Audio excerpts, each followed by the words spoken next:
Si l'homme ne se distingue ni par sa domination, ni par ses performances, ni par son intelligence, il lui reste néanmoins une certitude indiscutable, celle de sa propre identité, inaltérable et incompromise.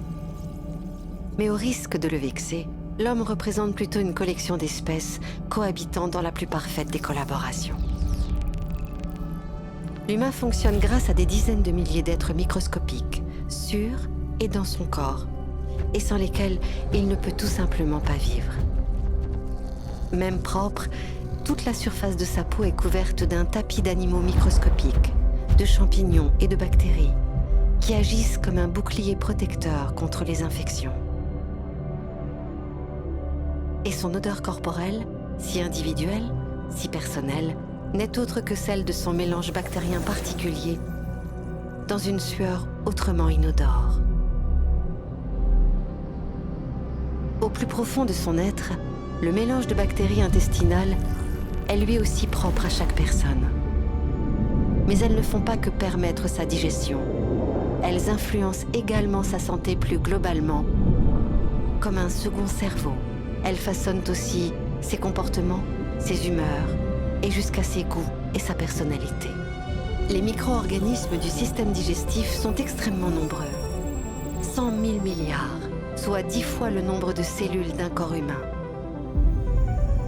Même ses propres cellules ne sont pas aussi purement humaines qu'ils ne le pensent.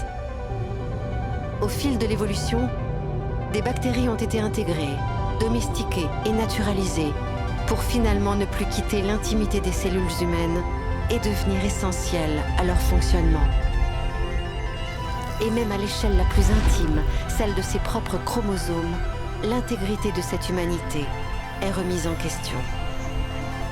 Depuis la nuit des temps, l'homme a régulièrement incorporé dans son génome des centaines de gènes étrangers. Au total, il s'agit de plus de 100 000 fragments de virus, soit 10% de l'ensemble du génome humain. Finalement, l'humanité dans son intégrité même n'est rien d'autre que le fruit d'une immémoriale collaboration interespèces. Dès lors, toutes les prétentions de l'homme par rapport aux autres espèces apparaissent aussi inappropriées qu'insignifiantes.